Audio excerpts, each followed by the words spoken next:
Well,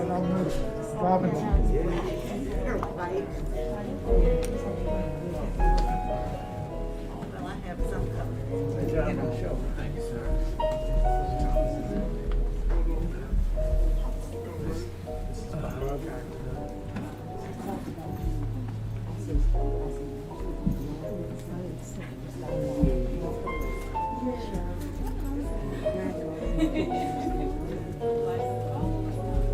Oh, really?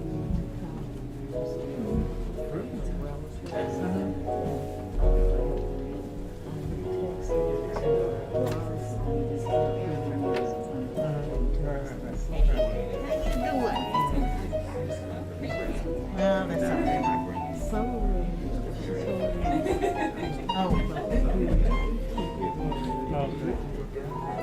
Oh,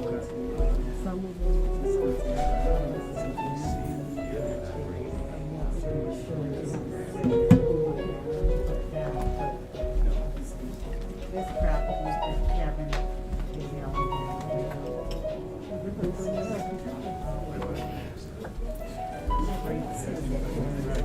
you can sit there, we're not saying anything. Right. Go ahead.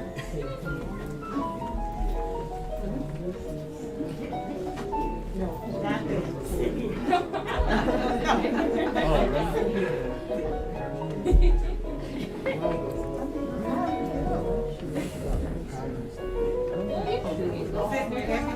let somebody tell you. I know.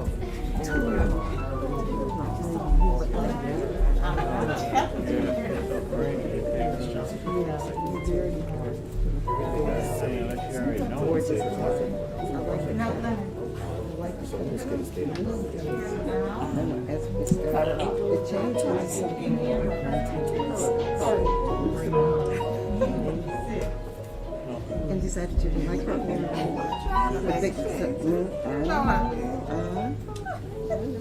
So you decided you want perfect, and then you cut it? It got washed out. Okay. And then you cut it out.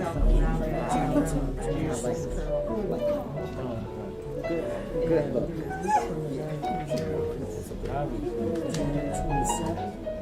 Wait, is there one with the Christmas soup?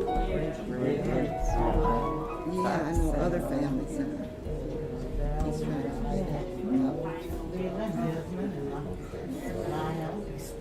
yeah, they can make sure the stakes up because it's past. That's not weird, but it's so certain time frame. Like a year, you know, like it was like 60 days. So since it's a year, I think it's kicking it out. Did that? yes.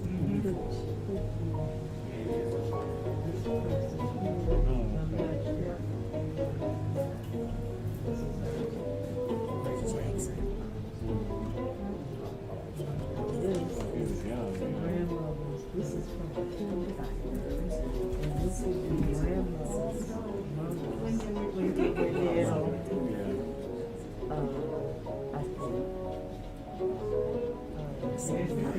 Oh, good. You hang out for a second.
I want to say he's the only one.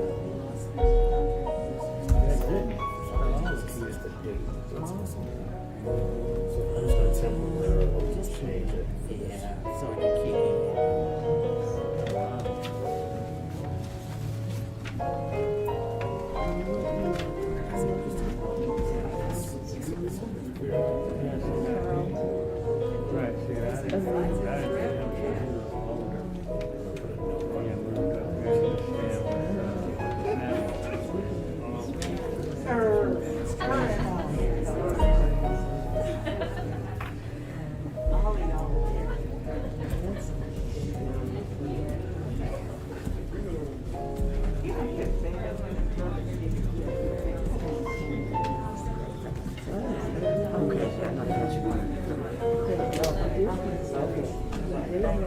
Thanks for coming.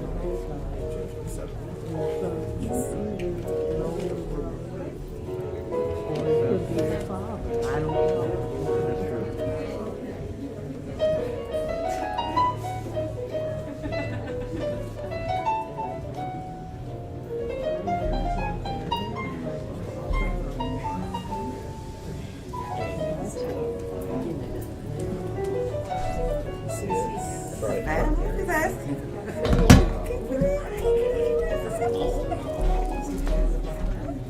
The works is great. Look at that picture.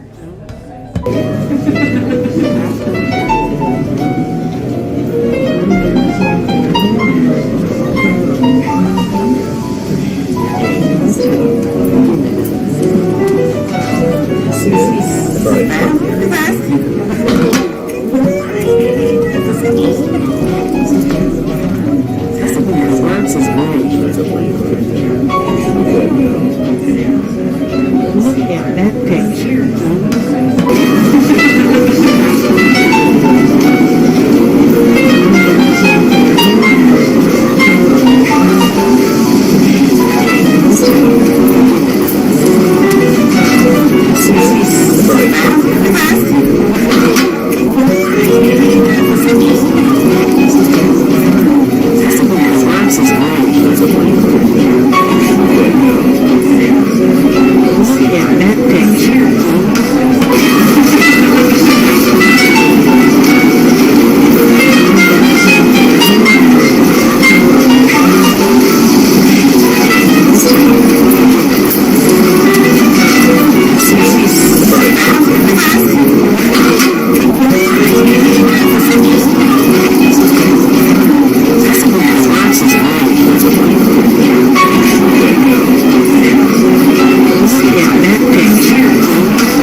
was on my lunch break, so I'm gonna go back to it.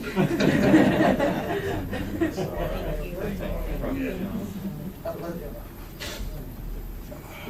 thanks.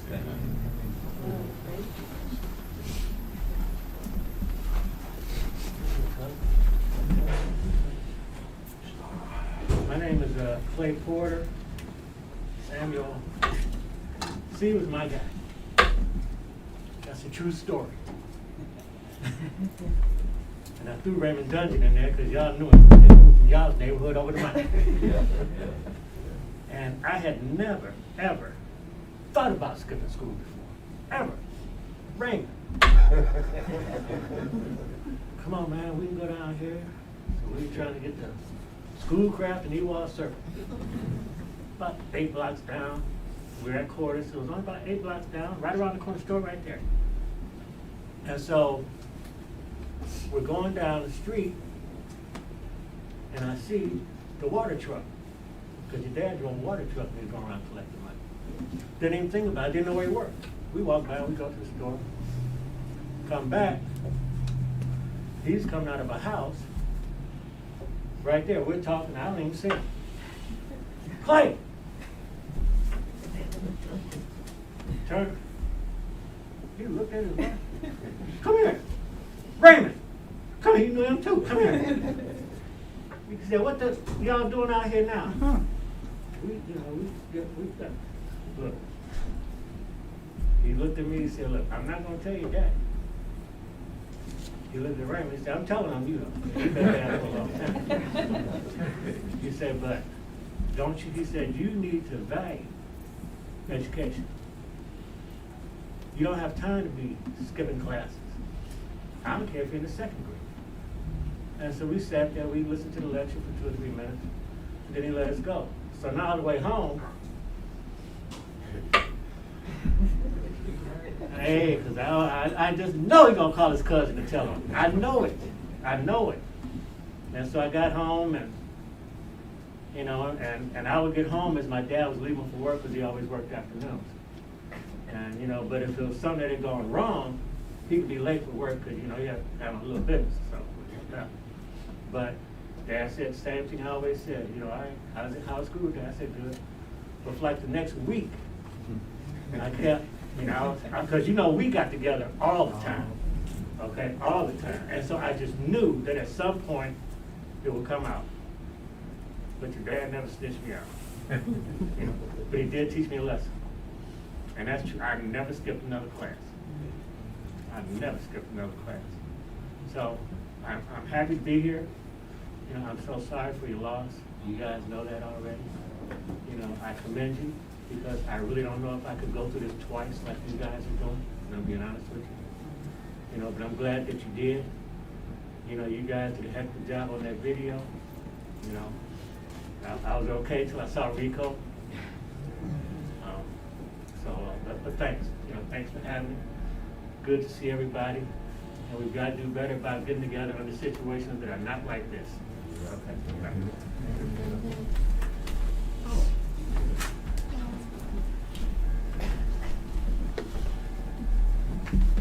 Morning. Morning. I'm gonna be real brief. I can't talk with this thing. Real brief. One of the things that has been brought out is that my Uncle Cecil was big on education, and I have two very vivid memories of him. The first memory was he had bought a black Ford, those stalk shifts on it, and we were riding up Livernois. I didn't know it was Livernois at the time, but we rode past the University of Detroit, and he said, you know, I went to that school at night. And he says, and when you grow up, you're gonna go to that school. Guess what? 3 years I went there. Second thing, I thought he was the smartest guy in the world because he always had gadgets. And the first time I came in contact with a reel-to-reel tape recorder, he had it. And he took the time to show me how to work it. And I just remember him liking this jazz musician called Lester Young. And that stayed with me. And as I've gotten older, I've got a collection of Lester Young's music. And I just wanted to say that he was just quite an influence on my life, and he was a family guy. And anything that we had, he showed up with his camera. And then when with the motion picture camera, and then the videos, he was actually the family archivist. And one more thing, and then I'm done. My oldest daughter and he had a talk. My daughter is a librarian and information specialist by trade, but she has been collecting family information for years. And they had the most interesting conversation. She has that conversation on record with him. And she said she was sorry that she couldn't really get into the pictures and things that he had. Although I have some of those same pictures that I inherited from my mom. So I just wanted to say that I just can give my condolences to my cousins. I remember when y'all was born. and just to pay my respects.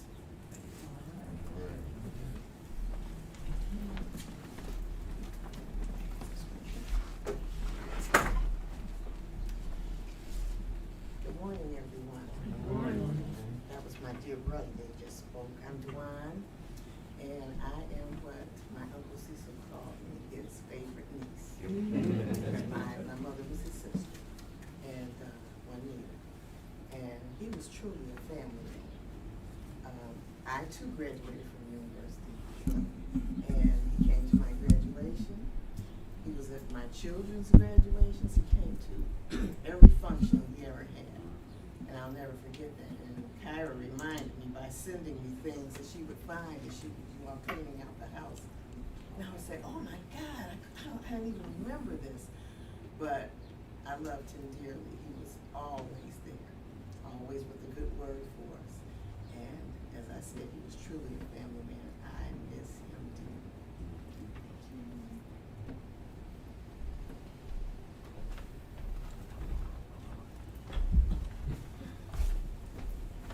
Good morning, everyone. Good morning. I'm just going to be real brief, too. I just want to thank everybody for coming today to honor our dad. I wanted to take this time to thank my sister and my brother for the things that they did when they were taking care of Pops. They did much more than I did. I did a little. They did the bulk of the work, and I wanted to acknowledge that. You guys did it up.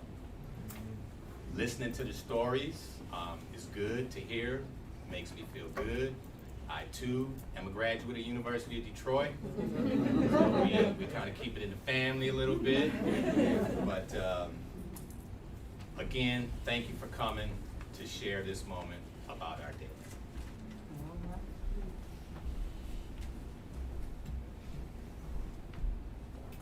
Good morning, everyone. Good morning. Kyra, really thank everyone for coming out.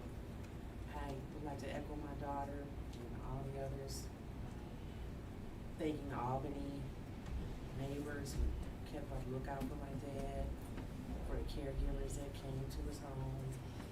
And I just want to say, so Daddy, we're about to take our last ride together by Albany, where you held it down for 59 years. Mm-hmm. And we're going to continue on together up East 7 Mile towards Woodward, a ride we took many a day. And when we turn that corner on Woodward, make it on down to Roseland, I just want to say that I thank you for being my #girl dad.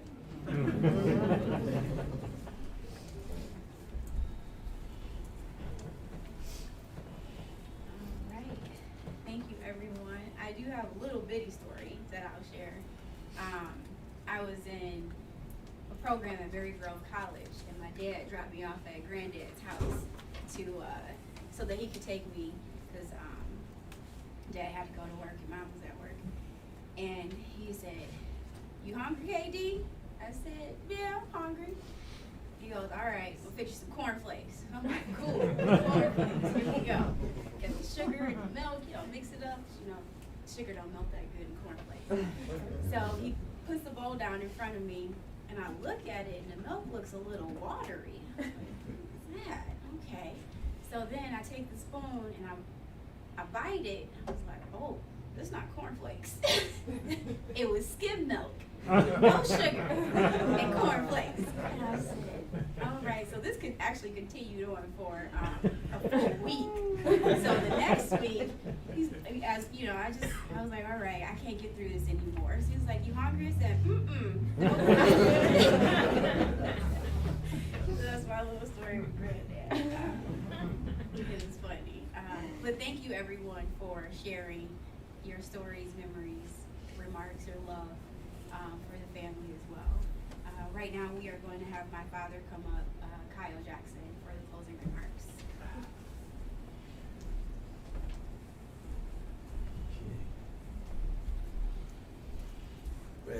Well, good morning, everybody. Good morning.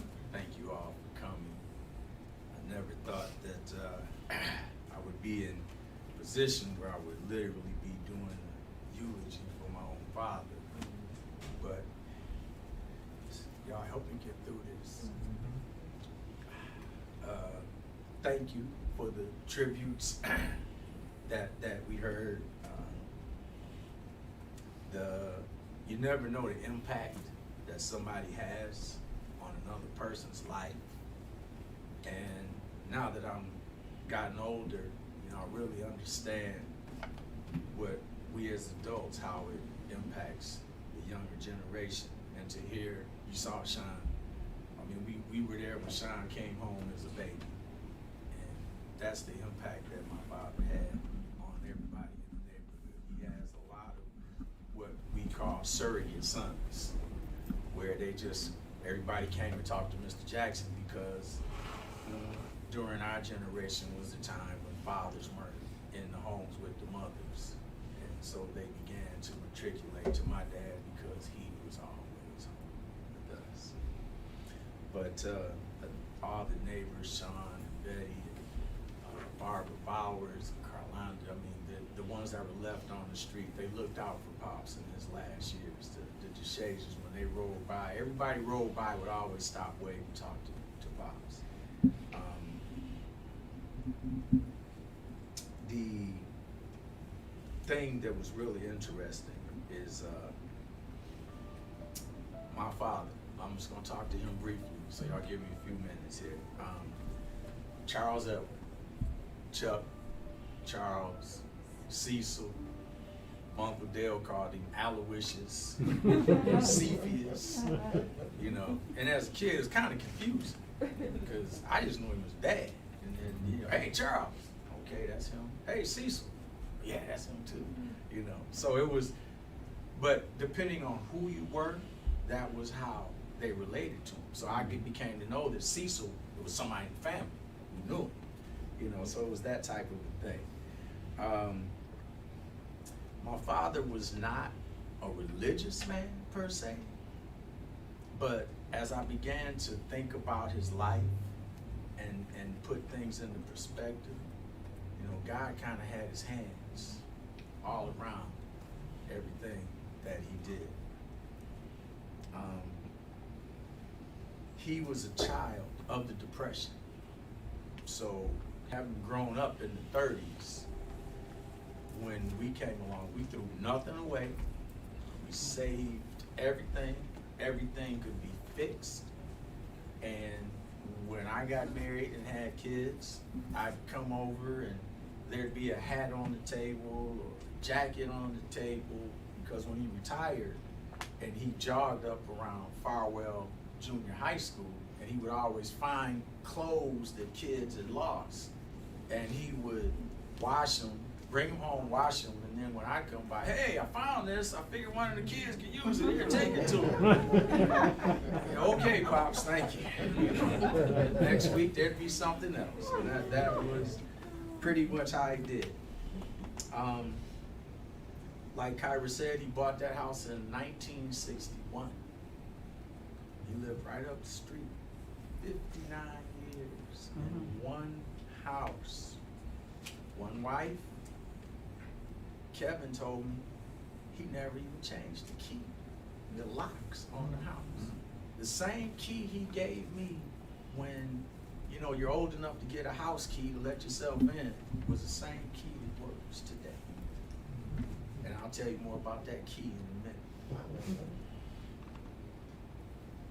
He was big on the neighborhood block club. Like Thomas said, because my father worked with the city, and he knew Coleman Young. Coleman Young knew him. He knew all of the various department heads around City Hall, but he understood the importance of a neighborhood, and a neighborhood being united, and a neighborhood that when you go and ask for things, when it's not the Albany Street Block Club, but it's the Crownswood Property Owners Association, it's the whole, he knew the importance of that, and he stressed that. He was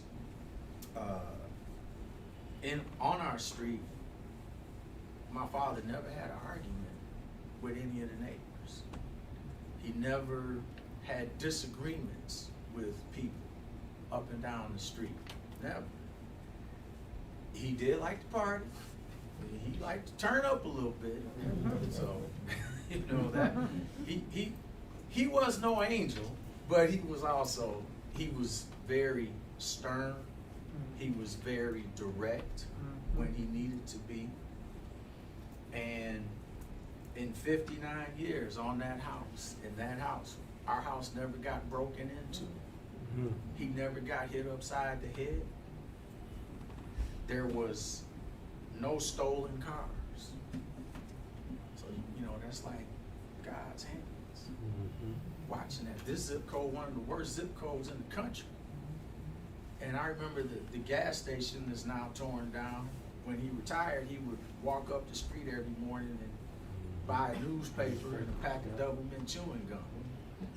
And after the third person got killed over there, I said, Pops, you can't go to that gas station in the mornings. Well, nobody won't mess with me. You know, and so he would continue to go up there. Well, after the fifth person got killed, they finally tore the gas station down. So I gotta find a new gas station. Pops. Oh man, so he picked the worst one, but you know, man, that was, he had no fear. He grew up in a time when neighbors were neighbors and everybody looked after everybody, so he had no fear of that. He always provided for our family. Kevin and I shared a room. Kyra had her own room.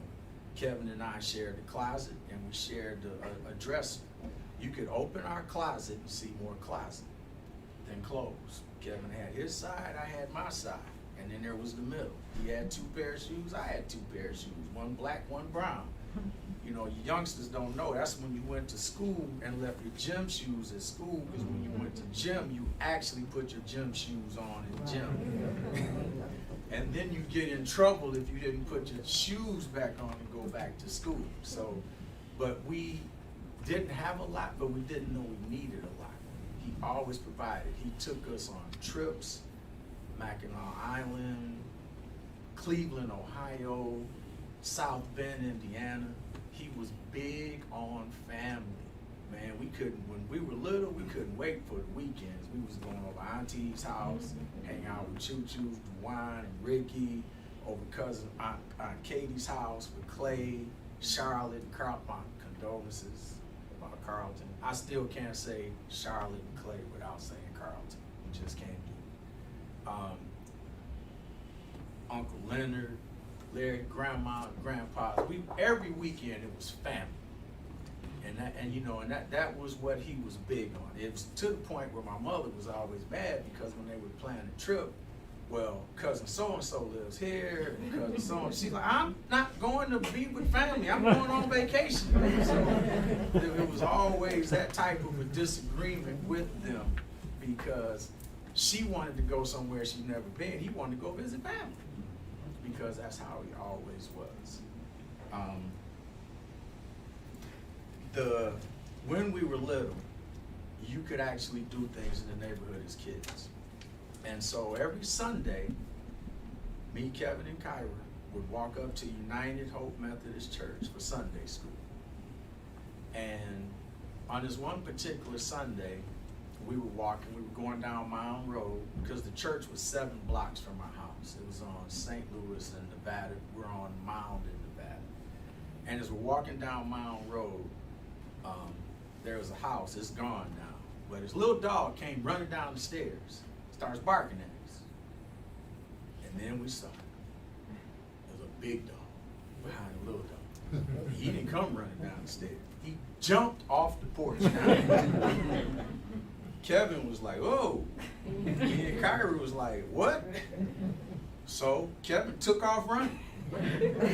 And as any good little brother and sister, Kevin ran this way, me and Kyrie ran that way. I got a glimpse as we was running away of the dog right up on Kevin's butt. So we ran home, and if you think about this, now every Sunday, me, Kyrie, and Kevin went to Sunday school. Mom and Dad didn't go. So when we came home a little early, it took me a minute, but now I realize why Pops was a little perturbed about what had happened. Because that was their time. But they took care of Kev, and you know, Pops was upset. My mother was really upset, you know, when her babies got bit by a dog. But Pops was just mad because it was Sunday morning. He was big on education. And part of that was because when he worked for the city, after being there for a number of years, people began to get promoted. People began to get promoted. They were coming in after him and getting promoted. And he was upset. He came home one day, I remember he was telling my mom he was mad that why is everybody getting promoted? And I remember Mr. Gibbons up the street got a promotion, and Pops thought he should have got it. And he went to his boss and said, "Well, why didn't I get that?" His boss said, "You don't have a degree," and walked away. And at that point, Pops said, "I'm getting my degree."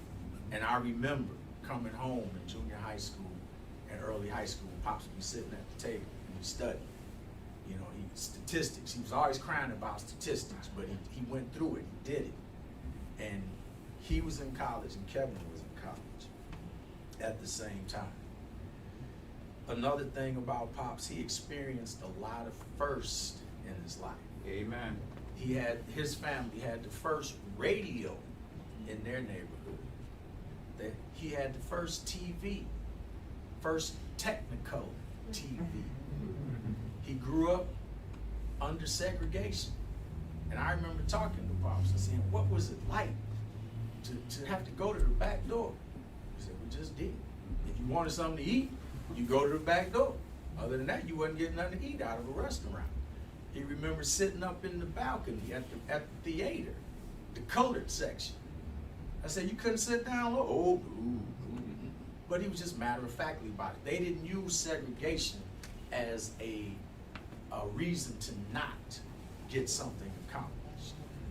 And Pops took all of that and made the best of it.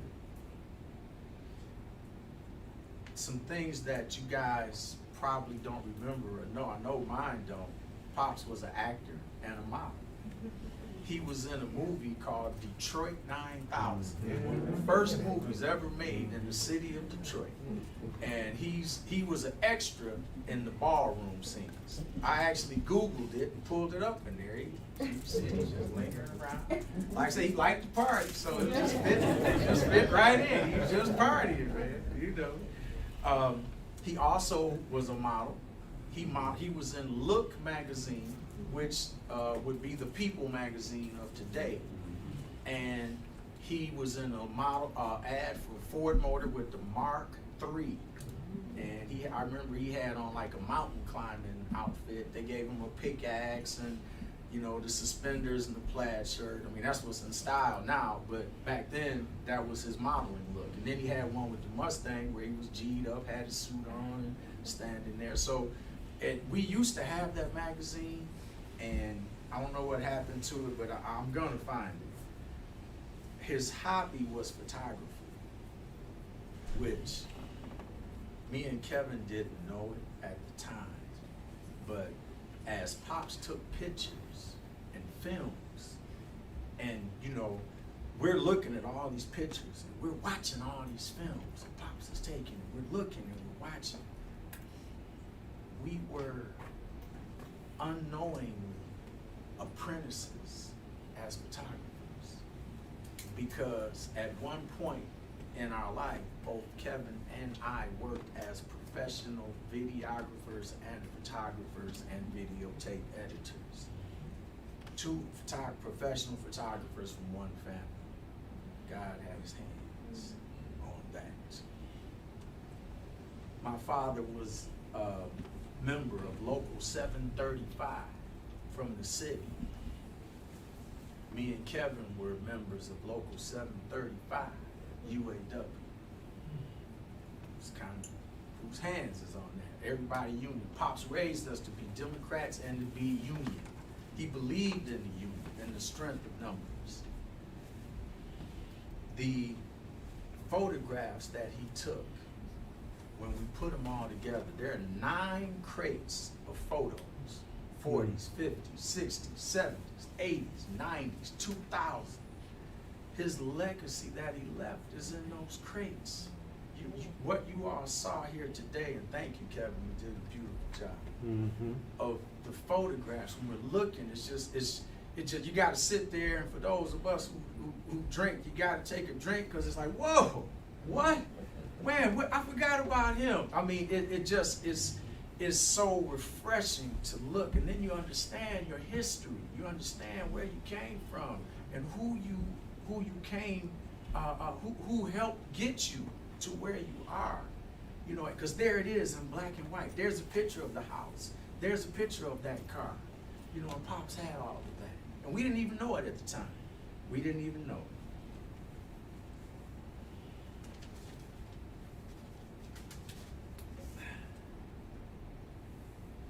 He put us all through college.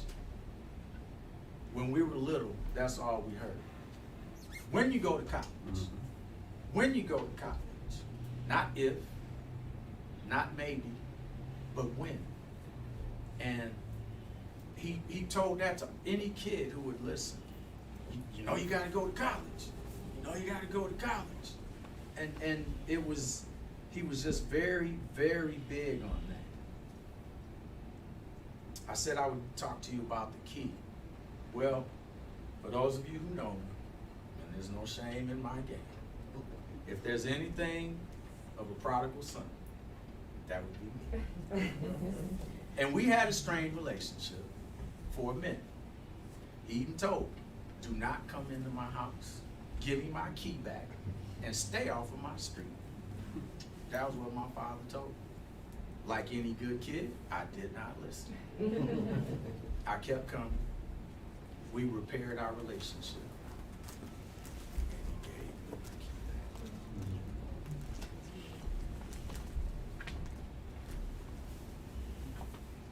He always said, if you're helping yourself, then I'm going to help you. If you're not out here doing anything right, then don't come around looking for me to help you out of it. But whatever you're doing, and if you're doing it right, I got your back. And he was like that literally until he died. When we began to notice the dementia, and my cousin David Flanagan is not here, but I want to thank him, because when my cousin Doug died, and he also was afflicted with dementia, and at his funeral, he said, if you notice your elderly relatives beginning to change, beginning to be different, get them to the doctor so they can be diagnosed. And we noticed Pops began to do things different. He was coming over Kyra and Bobby's house every day at the same time, no matter what. You know, he was running on instinct. And when we got him diagnosed, you know, I had noticed he began to change. Mainly was at his 80th birthday party, because Pops was always the life of the party. He was always going around talking to everybody and laughing and kissing and joking, and you know, that's just who he was. He could work a crowd. He could work a crowd. But at his own birthday party, that was the first time I ever just saw him sit there, and he didn't do anything. And he was real reserved, and I had never seen that in him. And so, you know, once he got diagnosed, it was frustrating. It was difficult. But what I always had to tell myself was, he didn't ask for that. it got him. And so I would have to, because taking him to the doctor was quite the experience. You know, the doctor's room, you know, the lobby waiting room might be this big. You can walk in and you're sitting there, and the first, you know, you sit down and Pops go, "Hey, Kyle, you sign me in?" Yep. 2 minutes later, "Hey, Kyle, you sign me in?" Yep. 2 minutes later, "Hey, Kyle, you sign me in? What number am I?" "Pops, you number 2. What's taking him so long?" "I don't know." So we sit there in silence. I go, "Whew, got through that." "Hey, Kyle, see that lady over there? Oh, she a big one. Think she gotta go on a diet?"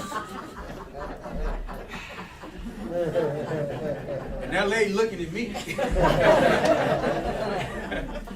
I'm like, "Okay, Pops." I'm like, "Pops, you gotta be quiet now. We almost in." I'm like, "Please, y'all, please, let's get this in there." But when he was driving, he had a calendar, and he had all his doctor's appointments. And he would always go to the doctor, and I would say, "What did the doctor say?" "Oh, he said I'm great."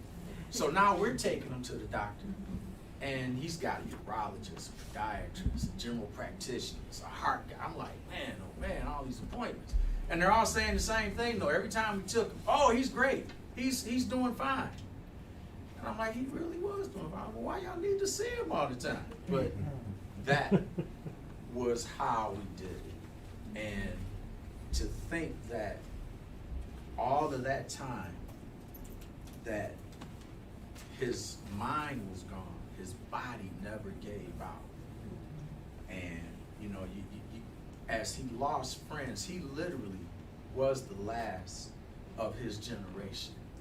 I mean, the Depression, the crew that grew up during the Depression. I remember I went over one day, early last year, and he had his phone book out. His phone book was this thick. And as I'm looking through the phone book, I'm like, "Pops, who you calling here?" "Oh, I don't know." And as I'm looking, everybody in there was gone. Everybody in that book was gone. And so, you know, that it made me, you gotta wonder, is it a blessing or a curse to live that long? You know, I mean, with all due respect, but as you lose the generation that you came with. One of the funnier things about dementia, you have to laugh to keep from crying. I was working in Lansing one day. Pops called me 10 o'clock in the morning. He never called me at work, so I'm like, uh-oh. And he called, he said, "Hey, Kyle." I'm like, "Hey, Pops, what you doing?" "I'm at work." "Where you work at?" "I work at General Motors, Pops." "How long you been there?" "Pops, what you want?" "I gotta go to Randazzo." "All right. When I get off work, I'll be there." "What time is that?" "I'll go about 4 o'clock. It's an hour and a half to get to his house from Lansing. So I'm like, I'm gonna be there at 4 o'clock. "All right." He called me back at 1 o'clock. "Hey, what you doing?" "Nothing, Pops." "I gotta go to Randazzo." "All right, I'm gonna come get you as soon as I get off." "What time?" 4 o'clock. "All right." So I leave, I call him. "I'm on the way." "Okay, what time you gonna get here?" 4 o'clock. "Well, it's rush hour, it's weekday. I got there about 4:15. He's sitting out in the driveway, got that look, lips all poked out, you know. "It's after 4 o'clock. I said, "I know, Pops, I had to come from Lansing." So we go up to Randazzo's. It's packed. I let him off at the door. I said, "I'm gonna go around the lot, and when I come and park, and then I'll meet you inside." I go around, Pops goes in, and when I come, I make one loop around the lot, and he comes back out. And I'm like, and gets in the car. "Got a bag?" I said, "You good?" He said, "Oh yeah, I'm set now." I said, "Well, what'd you get?" "A banana, a papaya, and an apple." "That's it?" "Oh yeah, I'm good now. I'm good." You gotta laugh to keep from crying. You know. As it progressed, though, my father forgot everything. He forgot where he was from. He forgot his birth date. And he always knew 4/22/26. He always knew his birth date. He forgot granddaddy. He forgot auntie. He forgot his grandkids. It's two things you never forgot. Two things you never forgot Jesus, and he never forgot my mother. Never. And that's real love. That's that real love. You never forget who you really love. And he was loved by everybody here, and he knew that. And I appreciate everybody for coming.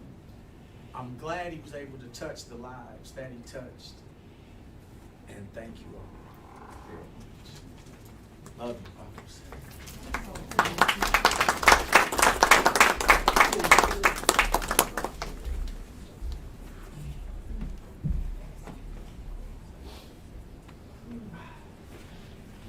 All right, thank you everyone.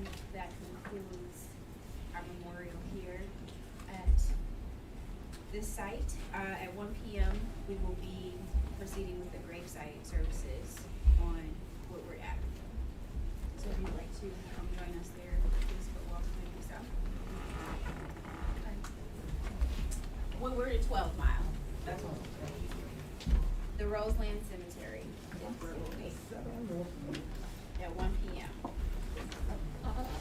Thank you.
Thanks for watching.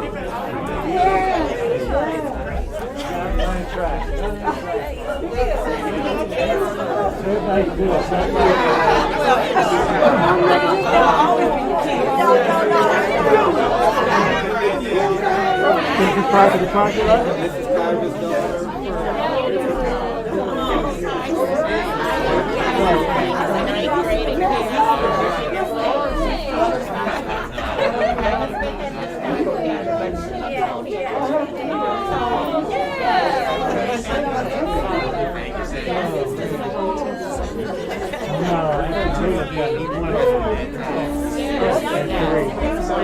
I'm actually at work.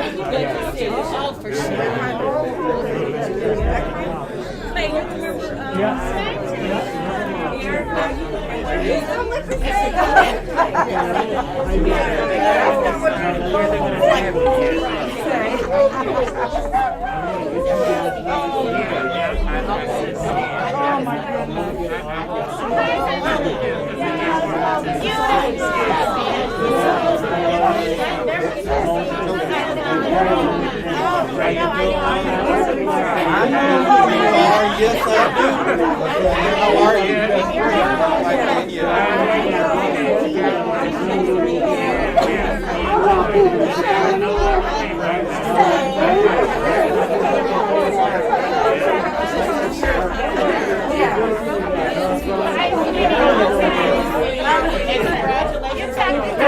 Samuel, please. How are you, sir?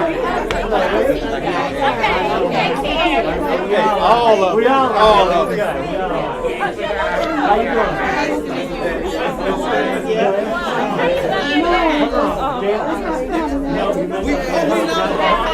I recognize you. Did you tell them about the 70s party? No, I did not. You're having a 7th? Okay. So I need, give me your number.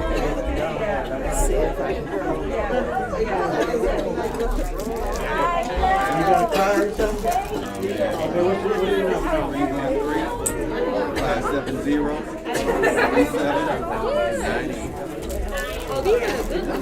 I got you. Oh, okay. You got it. That's it. Yeah, okay.